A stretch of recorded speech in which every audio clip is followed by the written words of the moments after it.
محترم حضرات، اسلام میں مال کی حقیقت اور سرمایہ کاری کے اصول و ضوابط کے عنوان پر ہمارے اس پروگرام میں ہم آگے بڑھتے ہیں، اور دوسری جو چیز ہے جس پر ہم غور کریں گے اور جس کے بارے میں اسلامی ہدایات کو جاننے کی کوشش کریں گے وہ ہے فتویٰ اور قضاء میں فرق، اور ہمارے اس پروگرام کی نوعیت۔ ہم یہ بھی بتا دیں گے کہ فتویٰ اور قضاء میں کیا فرق ہے اور ہمارا یہ پروگرام کس نوعیت کا ہے۔ تو اس سلسلے میں ہم مولانا سے کہیں گے کہ وہ اس بارے میں روشنی ڈالیں انشاءاللہ۔ دیکھیں، فتوے میں بنیادی بات یہ ہوتی ہے کہ فتویٰ ایک اہل علم کی طرف سے مسئلہ جو سامنے پیش کیا جاتا ہے اس پہ ان کی رائے اور دلائل کی روشنی میں ان کا موقف بیان کرنا، یہ فتویٰ ہوتا ہے۔ جبکہ قضاء میں مسئلہ یہ ہوتا ہے کہ قضاء میں طرفین ہوتے ہیں، ان میں کوئی بات نزاع کی ہوتی ہے، تب وہ قاضی کے پاس پہنچتے ہیں اور اس کا فیصلہ ہوتا ہے۔ فتوے میں یہ بھی بات ہے کہ اگر ایک صورت حال پر کوئی مفتی کوئی فتویٰ دے اور وہ صورت حال دوبارہ پیش آ جائے تو عوام کو اور عوام الناس کو اور لوگوں کو اس بات کا اختیار ہوتا ہے کہ اسی قسم کا موقف اور اسی قسم کی عمل اس پر کر لیں۔ لیکن قضاء کا مسئلہ یہ نہیں ہوتا۔ قضاء میں اگر بات ایک ہی ہو جائے تب بھی واپس قاضی کے پاس جانا ہوتا ہے۔ مثال کے طور پر اگر کوئی آدمی کسی کو کسی انداز سے مار دے، کسی کا مال چھین لے، تو پھر اس کو ایک حکم دے، قاضی سنا دے، پھر اس کے بعد دوبارہ یہ واقعہ کسی دوسرے دو شخص میں پیش آ جائے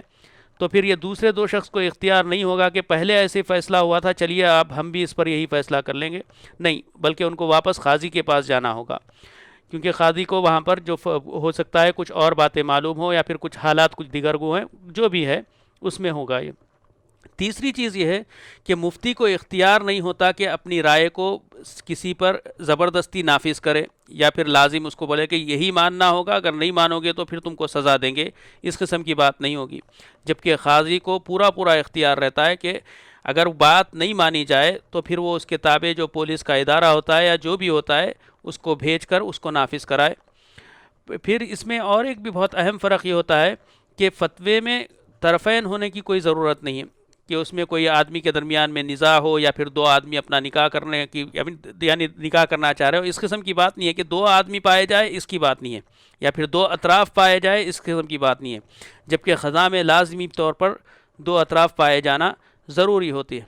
اور اسلامی فقہ میں فتویٰ اور قضاء دونوں یقیناً نصوص کی پابندی کے ساتھ ہی ہوتا ہے اور نصوص کی روشنی میں ہی ہوتا ہے۔ دونوں میں یہ ایک قدر مشترک ہے، باقی کے تو جتنے فرق تھے میرے ذہن میں جو آئے میں بتایا، شاید مولانا اس میں کچھ اضافہ کریں گے۔ بالکل، فتویٰ اور قضاء کے سلسلے میں فرق کے جو اہم اسباب ہیں یا جو اہم فرق ہیں وہ مولانا نے اسے واضح کر دیے، اور اس سے یہ بات بھی واضح ہوتی ہے کہ دونوں شرعی حکم کو بیان کرتے ہیں۔ فتویٰ میں بھی مفتی شرعی حکم کو بیان کرتا ہے اور قضاء میں بھی قاضی شرعی حکم کو بیان کرتا ہے، لیکن قاضی کا جو فیصلہ ہوتا ہے وہ الزامی ہوتا ہے، لیکن مفتی کا جو فتویٰ ہوتا ہے وہ الزامی نہیں ہوتا۔ اس لحاظ سے بعض اہل علم کہتے ہیں کہ قاضی کا جو معاملہ ہے وہ زیادہ خطرناک ہے، کیونکہ اس میں لازمی ہوتا ہے کہ آدمی عمل کرے، اور اگر وہ غلط فیصلہ کرتا ہے تو بھی اسے اسی غلط فیصلے پر عمل کرنا ہوتا ہے، جس کی وجہ سے قاضی کا فیصلہ زیادہ خطرناک ہوتا ہے، قضاء کا معاملہ زیادہ خطرناک ہوتا ہے۔ جبکہ بعض اہل علم کہتے ہیں کہ مفتی کا فتویٰ اس حیثیت سے زیادہ خطرناک ہوتا ہے کہ آدمی صرف وہ شخص جو فتویٰ مانگتا ہے، مستفتی جسے کہتے ہیں، صرف وہی اس پر عمل نہیں کرتا، بلکہ دوسرے لوگ بھی اسے سنتے ہیں تو اس پر عمل کرتے ہیں۔ جبکہ قاضی کا جو فتویٰ ہوتا ہے وہ کسی ایک شخص سے متعلق ہوتا ہے، اسی کو اس پر عمل کرنا ہوتا ہے، دوسرے لوگوں سے متعلق نہیں ہوتا۔ جبکہ مفتی کا فتویٰ نہ صرف یہ کہ وہ عمل کرتا ہے بس دوسرے لوگ بھی عمل کرتے ہیں، اس لیے اسے زیادہ خطرناک کہا جاتا ہے۔ لیکن دونوں کے معاملے میں جو بات بہت اہم ہے وہ یہ کہ دونوں اللہ تعالیٰ کے حکم کو بیان کرتے ہیں، اس لیے بہت ذمہ داری کا کام ہے جس میں آدمی کو دلائل کا خیال رکھنا ہے، اپنے نفسانی خواہشات نہیں چلنا، اور اسی طرح آدمی کو اس بات کا خیال رکھنا ہے کہ وہ بنیادی طور پر شرعی دلائل کے مطابق ہو۔ اور ہمارا یہ جو پروگرام ہے حقیقت میں یہ شرعی حکم کو دلائل کے ساتھ واضح کرنے کا ہے۔ بعض ایسے مسائل جس میں بہت سے لوگ پریشان ہیں اور خاص طور پر ان کا تعلق مالی امور سے ہے اور وہ فیصلہ نہیں کر پاتے، بلکہ کچھ اس سلسلے میں وہ آگے بڑھتے بھی ہیں تو بہت غلطیاں کرتے ہیں اور غلط فیصلے کرتے ہیں، جس کی وجہ سے وہ نقصان اٹھاتے ہیں، دنیاوی لحاظ سے بھی اور دینی لحاظ سے بھی۔ تو اس لیے ہمارے اس پروگرام میں ہماری یہ کوشش ہوگی کہ جو مسائل مالی امور سے تعلق رکھتے ہیں اور اس سلسلے میں شریعت میں جو حکم بیان کیا گیا ہے، دلائل کے ساتھ ان کو واضح کر دیں انشاءاللہ۔ جزاک اللہ خیر شیخ، کافی اچھی وضاحتیں تھیں آپ کی اس سلسلے میں، فتوے اور قضاء کے سلسلے میں۔ ہمارے پاس ایسے دو صورتحال پیش آتی ہے کہ ایسے کچھ ممالک ہیں جہاں پر اسلامی طور پر مفتی کا بھی انتظام ہے اور اسلامی کورٹس بھی ہے، جس کو ہم قضات کہتے ہیں، اسلامی کورٹ کہہ لیں، وہ سب بھی موجود ہیں، اور دوسرے کچھ ایسے مقامات ہیں جہاں پر فتویٰ اور مفتی کی تو گنجائش ہے اور وہ موجود ہیں، لیکن وہاں پر کوئی ایسا کورٹ یا اسلامی قضات موجود نہیں ہے جہاں پر لوگ جا کر اپنے عام مسئلوں کو حل کر سکے۔ تو وہاں پر ان سب باتوں کو کیسے سمجھیں گے ہم، اور ان کا وہاں پر عمل کی کیا صورت ہوگی؟ بارک اللہ فیکم، یقیناً یہ اہم مسئلہ ہے۔ ایسے ملکوں میں جو لوگ رہتے ہیں جو اسلامی ممالک نہیں ہیں اور وہاں ان کے فیصلوں کے لیے کوئی اسلامی کورٹ نہیں ہے، اسلامی عدالتیں نہیں ہیں، تو ان ممالک کے لوگوں کے لیے خود ان کے ملکوں میں اسلامی قوانین کے مطابق فیصلوں کے حصول کی، فیصلے حاصل کرنے کی جو سہولت ہے، ان کو چاہیے کہ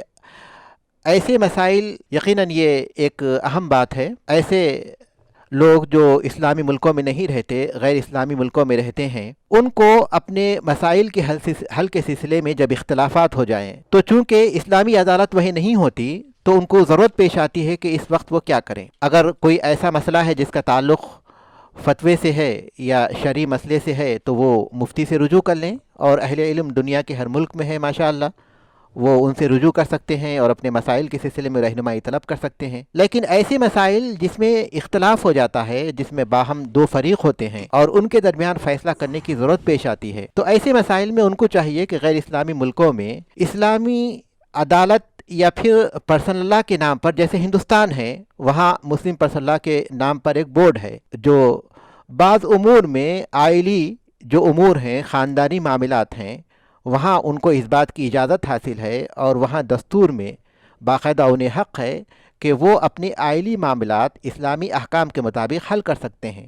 مثلا نکاح، طلاق، وراثت اور ایسے بہت سے امور ہیں جن کے بارے میں انہیں چاہیے کہ ایسا کوئی معاملہ پیش آئے تو وہ ان سے رجوع کریں۔ مسلم پرسنل لاء بورڈ کے جو مختلف شعبے مختلف جگہوں پر قائم ہیں ان سے رجوع کریں، اور وہاں وہ موجود نہ ہو تو ہر شہر میں یا ہر گاؤں میں جو مسلمانوں کی کمیٹیاں ہیں یا مسجد کی کمیٹیاں ہیں ان سے رجوع کریں۔ اپنے اختلافات کے معاملے میں اس بات کی کوشش کرنی چاہیے کہ جو غیر اسلامی عدالتیں ہیں وہاں نہ جائیں، وہاں جانے سے گریز کریں، اس لیے کہ اللہ کے حکم کے علاوہ کسی اور حکم کے مطابق فیصلہ کرنا یہ ایک مسلمان کے لیے جائز نہیں ہے۔ لہٰذا ان کی پہلی کوشش یہ ہونی چاہیے کہ مسلمانوں کے تحت جو ادارے ہیں ان کے اداروں میں وہ اپنے مسائل کو حل کر سکیں، لیکن اگر وہ ممکن نہ ہو یا کوئی اور شخص غیر اسلامی کورٹ میں ان کے خلاف کوئی بات دائر کر دے، کوئی مقدمہ دائر کر دے، تو ایسی صورت میں اپنا حق حاصل کرنے کے لیے ان سے رجوع کرنے میں کوئی حرج نہیں ہے، لیکن یہ بحیثیت مجبوری ہونی چاہیے اور اس شرط کے ساتھ ہونی چاہیے